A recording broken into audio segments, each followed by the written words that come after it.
What's up, YouTube? It's your boy Connor Garrity back on the GMI041 channel. Welcome. This is going to be a sports talk episode talking playoff basketball. We've had 3 games in this final round of the NBA playoffs before the finals. Mainly going to discuss the Heat versus Pacers game, which took place last night. So without further ado, let's get right into it. Also, shout out to my homie Meta. Shout out to you, man. Anyway, let's get right into it again. Heat played the Pacers last night. I was able to watch all the game. Unfortunately, if you're a Pacers fan, the Pacers did lose the game. It was a very, very entertaining game, though. It was one of the most entertaining games I've watched all year. Super back and forth all game long. Big plays by both sides. Bad coaching, controversy, everything. Let's start off by talking about one thing, and that is the game-winning shot by LeBron, and the subsequent fallout from that. Personally, in my decision, I thought it was a great play by LeBron. You know what? People are saying it was a clutch play. Some people aren't. I will say it's a clutch play. LeBron didn't hesitate as soon as he got the ball. Didn't even hesitate. Went straight to the basket. There's no Dwayne Wade out there to help him. Nobody really there to save him. Mario Chalmers isn't feeling good. He's hurt. A play had to be made. LeBron said, "Give me the ball, and I will do it." Great play by him. Down the stretch, he played very well defensively and offensively. I am worried about his hand. I haven't heard any reports on it, but he did look like he injured his hand when he went for a block last night. I would be worried about that if I was a Heat fan. But overall, I was very impressed with how he played. Wade played an okay game. Bosh was pretty quiet overall. Birdman. He made some big plays. So, yeah, very impressed with how he played. But let's move on actually to the Pacers. Paul George, talking about their stars, played a great game, I thought. David West, for most of the game, played well. Paul George hitting that big 3, and down the stretch, he was unstoppable. It seemed like he used that 6'10 size of his to really beat up on these smaller opponents. He was making big shots. He was hitting his threes. I'm very interested to see how he plays tomorrow night. He did play a lot of minutes. He did start looking fatigued down the stretch. It's going to be very interesting to see how this Pacer team copes after playing a tough game like this in Miami and losing.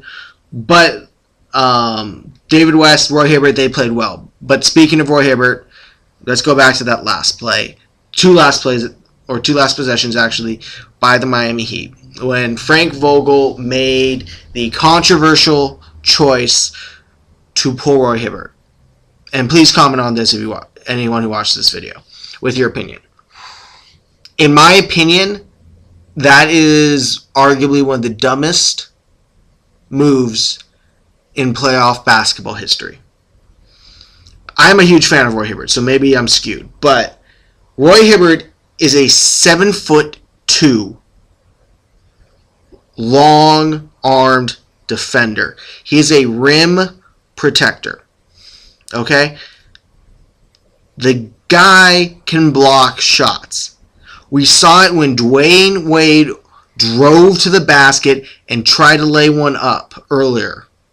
Roy Hibbert threw the ball out of here. He did score on that possession, but Roy Hibbert can get up a bit, and he's 7'2", and he can block shots. And he's not afraid to foul if need be. I don't understand why you put Sam Young in. I know Sam Young is a decent on-ball defender. I understand that Chris Bosh has a dirty mid-range game, and his three-point game from the corner is pretty decent. However, in that situation, you keep your big man in, and you saw why. Because Paul George made a bad play defensively. He overextended and went for the ball. He shouldn't have done that.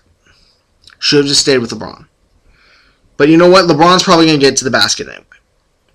Sam Young stood there and watched. He didn't do anything. Sam Young might as well not even been on the court. There was no point to him being there. Let's just face facts. Sam Young was worthless those last 2 possessions. He did jack. I don't know if Roy Hibbert stops LeBron from scoring on the last possession to win the game. I can't guarantee that. What I can guarantee is that he would have made a better effort than Sam Young. Go watch that play. Sam Young does this. Damn, we lost. I put in as much effort as Sam Young did. Frank Vogel saying, I put him in to guard the perimeter shooting of Chris Bosh is the most bullcrap excuse ever. And if he really thought that I should put in Sam Young to stop that play, he's an idiot and deserves to be fired. If Chris Bosh makes a jumper from a pretty long range to win the game, and he's not the most clutch guy ever, if he makes that jumper, good for him. But you can't give up a LeBron James layup. That's absolutely absurd. That's idiotic. You can't give up letting LeBron James run to the basket and laying it up. That's too easy. That's too easy. They needed a guy in there to guard the rim. Roy Hibbert is that guy. Stupid move by Vogel. This is probably going to cost him the series. Just saying, I had the Pacers winning Game 1 and winning the series overall. I do not have them winning anymore because that game was so demoralizing for them because their coach was an absolutely just... It wasn't a basketball move, what he did. It was just stupidity at its finest. It really was. There was no basketball logic behind it. Roy Hibbert had been guarding Chris Bosh for a lot of the night. Oh, they were going to switch on to Roy Hibbert, so then LeBron would take Roy Hibbert, or I was afraid he was going to... Who cares? Roy Hibbert can block shots. Roy Hibbert would have at least made LeBron shoot a jump shot, not let him go to the basket and lay it up. I can tell you that. Just stupid. I have the Heat winning in, I'm going to actually say 5 games. I think the Pacers still won at home, but that's it. Unfortunately, because I really had the Pacers winning in 6 before the series, so I'm going to actually go with the Heat in 5. In terms of the other series, San Antonio winning the first 2 games, close margins. In the second game, first game was a blowout. San Antonio is going to, unfortunately, I have to say this, they're going to sweep the series. I think they're actually going to sweep them. San Antonio is, I don't know how they're doing it. I don't. Shout out to Jordan Zapata and Travis Smith. That's all I can say. Every time I watch the game, I don't understand. Zebo is garbage right now. He's terrible. He looks horrible. I don't know if he's injured or what, but he doesn't look good. It's just bad. It's bad. The Grizzlies aren't going to win this series, so I'm actually going to go with the sweep.